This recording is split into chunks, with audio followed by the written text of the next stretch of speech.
अस्सलाम वालेकुम dear friends, कैसे हैं आप सब। उम्मीद है आप सब खैरियत से होंगे। मैं अल्हम्दुलिल्लाह ठीक ठाक हूँ। और आज पेशावर का वेदर जो है इतना फॉगी है, इतनी फॉग है यहाँ पर।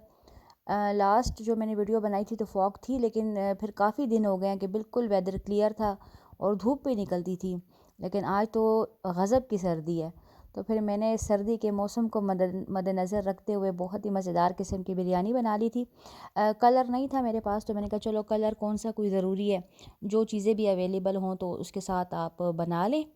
और ये मैं एक बहुत ही मज़े की रेसिपी बना रही थी मशरूम्स और ब्रोकली के साथ, और ये बहुत ही मज़े की थी। और साथ साथ आप जो है तो इसकी रेसिपी भी देख लीजिए। मशरूम्स मैंने काट लिए थे।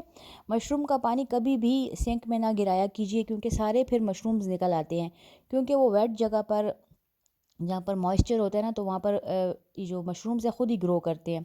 तो बड़ी एहतियात करें जब भी मशरूम्स धोएं, तो आपने बाहर जाकर किसी लॉन में, किसी गमले वगैरह में पानी गिराना है। अच्छा, ये देखिए मैंने ताज़ा ताज़ा लहसुन मैंने चॉप किया, फिर मैंने थोड़ा सा ऑयल लिया, उसमें मैंने थोड़ा सा कर लिया, सौते कर लिया लहसुन को। और ताज़ा लें तो ज़्यादा अच्छा होता है। और उसके ऊपर फिर मैंने मुख्तलिफ़ सॉसेस डाल दिए थे, soya sauce, chilli sauce and vinegar. तो इस तरह की झटपट चीज़ें ना जल्दी भी बन जाती हैं, मगर और बच्चों को भी पसंद आती हैं। आजकल बच्चों को चाइनीज़ ज़्यादा पसंद आता है।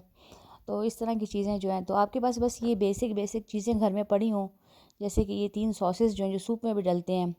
और आपके पास चिकन पाउडर होना चाहिए, वाइट पेपर, ब्लैक पेपर, बस, और केचप। तो इन चीज़ों से आप बड़े आराम से ना बना सकती हैं अपनी चाइनीज़ रेसिपीज़, बस यही। और तिल हों आपके पास मैक्सिमम। तो बस ये चीज़ें होती हैं। ये देखिए मैंने इसमें डाल दिया था, वाइट पेपर डाल दी थी, फिर ब्लैक पेपर डाल दी थी। और ये ब्लैक पेपर मैंने घर में कूटी है, बहुत ही इसकी खुशबू है मज़ेदार किस्म की।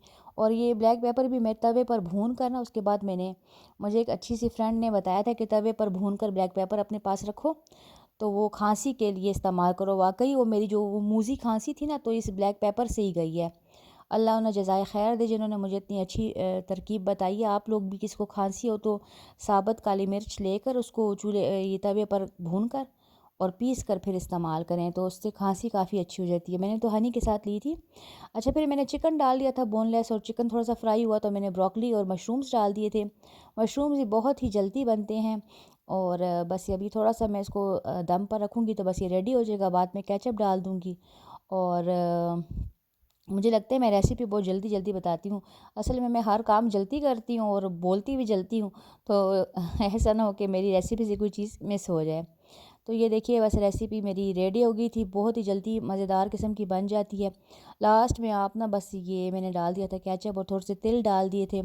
और तिल जो है ना, इसमें बेइंतहा कैल्शियम होता है। और आप रोज़ाना लें। भुने हुए जो तिल नहीं होते वो ना लें, जो बग़ैर भुने हुए ना, उसमें बहुत हाई मतलब क्वांटिटी में होता है कैल्शियम। तो अपनी ये फूड में ये ऐड रखें। अब चाइनीज़ लोगों को देखें, वो इस तरह का बहुत ज़्यादा सब्जियों को पकाते भी नहीं हैं, और वो हेल्दी भी रहती हैं, और ऐसी चीज़ें सब डालते हैं जो सेहत के लिए अच्छी हैं। तो हम लोगों का तो आपको खाना पता है ना, हम पका पका कर खाने का सब्जियों का दम निकाल देते हैं। तो ये देखिए बस झटपट बनती है, इनका खाने भी और मज़े के भी होते हैं, और गर्मा गर्म सर्व भी कर देते हैं। तो बस ये देखिए मज़ेदार किस्म की बन गई थी मेरी रेसिपी। साथ में मैंने फिर फ्राइड राइस भी बना लिए थे। और हम फिर मैं अपनी बहन के घर गई थी, तो हम दोनों ज़रा शॉपिंग पर निकल गए थे। बहुत अरसे के बाद ना हम दोनों शॉपिंग पर गए थे। ये देखिए इतना खूबसूरत ये ड्रेस था। ये हम गए थे, कौन सी जगह थी, ये वदूद सन्स था पेशावर का। और बहुत प्यारे ड्रेसेस थे, और सेल के साथ भी ना बड़े महंगे थे। ये जो मैंने आपको ब्लैक ड्रेस बताया, ये 15,000 में था, और आफ्टर सेल ये 13,000 का था। तो हर चीज़ इतनी महंगी है ना, कि अगर आपने 2-3 बच्चों के कपड़े लेने हैं, तो आराम से आपके ना 50,000 रुपये तो लग जाएंगे। तो ये देखिए हम आउटफिटर्स पर आ गए थे, और यहाँ पर बराए नाम किस्म की सेल थी। और चीज़ें मतलब मुझे तो लगता है कि जो उन्होंने 12 महीने सेल लगाया होता है ना, तो उसी जो कीमत होती है ओरिजिनल प्राइस को डबल पहले लिखते हैं, फिर उसको कटिंग करके इस पर आ जाते हैं। जैसे 18,000 का कोट है, और हम 9,000 में दे रहे हैं, तो बस सुनते जाइए। तो यहाँ से मैंने एक छोटी बेटी के लिए एक हुडी ले ली थी, और एक पैंट ले ली थी जीन्स की। और वो 2 चीज़ें भी तकरीबन 5,000 में आ गई थी। काफ़ी यहाँ पर महंगी चीज़ें हैं, आपको मतलब आराम से बजट ख़राब हो सकता है, ऐसी जगहों पर जाएं, कुछ ना कुछ मिल ही जाता है बंदे को। तो ये बात है, तो बेहतर ये है कि घर में ही रहा जाए। अब ज़रा सही सेल नहीं है, थोड़ी सी सेल लगेगी ना जो ओरिजिनल वाली होगी, तो फिर तब ले लें। और सुनाएं जी, क्या हाल चाल है? आज हमने जी बहुत ही इम्पोर्टेंट टॉपिक पर बात करनी है। ये जो रजब में लोग कुंडों की न्याज देते हैं, तो मैं आपको बताऊं कि हमने ना जो ख़ास तौर पर जो हमारा ये सब कॉन्टिनेंट है ना, हम लोगों ने बहुत सी बिदआत पाली हुई हैं जिनका इस्लाम में कोई ताल्लुक़ नहीं है। अगर आप अरब में चले जाएं तो ये चीज़ें आपको कभी भी नहीं मिलेंगी जो हम लोगों ने अडॉप्ट कर ली हैं। अच्छा, ये जो मैं बना रही हूँ मीठी टिक्कियाँ हरगिज़ भी नहीं है, और ना ही मैं नज़र न्याज के लिए बना रही हूँ। ये मेरी मीठी रोटियाँ जो मैं अक्सर बनाती रहती हूँ बड़ी बड़ी, तो इस बार मैंने इसलिए छोटी बनाई है कि अपनी बेटी को मैं लंच बॉक्स में भी दे दूँ, उसको बड़ी अच्छी लगती हैं। तो इस तरीके से इसकी मैंने रेसिपी काफ़ी बार शेयर की हुई है, तो आप मेरी पिछली वीडियोज़ पर जाकर देख सकते हैं।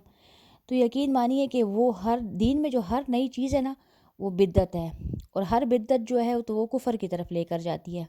जो काम हमारे हज़रत मोहम्मद सल्लल्लाहु अलैहि वसल्लम ने नहीं किया, जो काम हमारे सहाबा कराम ने नहीं किया, वो काम जो हमने एडॉप्ट किए हुए ना, वो सब बिदआत हैं। और हमें इन चीज़ों से ज़रूर बचना चाहिए, और हमें स्टडी करना चाहिए। देखिए, हमारे बड़े भी, सच्ची बात, ये हमारे बड़े भी देते थे इस तरह की टिक्कियों की न्याज, और ये चीज़ें देते थे। मैं इस बात से इनकार नहीं करती, हमने अपने बचपन में ये सब कुछ होते देखा है।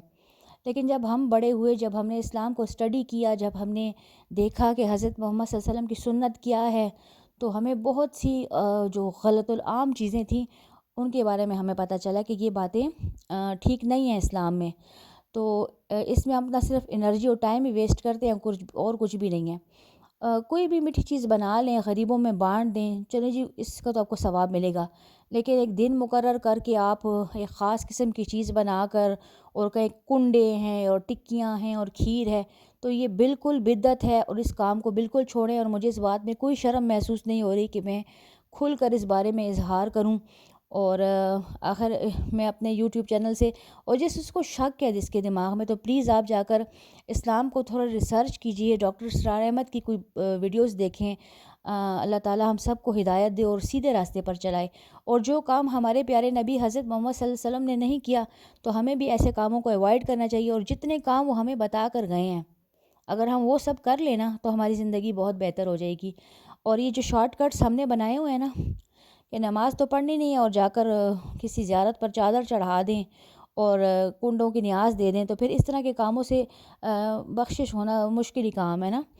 तो बस यही थी मेरी आज की वीडियो। और अगर किसी को मेरी बात बुरी लगी हो तो उसके लिए माज़रत, लेकिन ठीक बात जो है फैलाना जो है वो भी हमारा फ़र्ज़ है। चलिए, फिर नेक्स्ट वीडियो में फिर आपके साथ मिलूँगी, तब तक के लिए अल्लाह हाफ़िज़।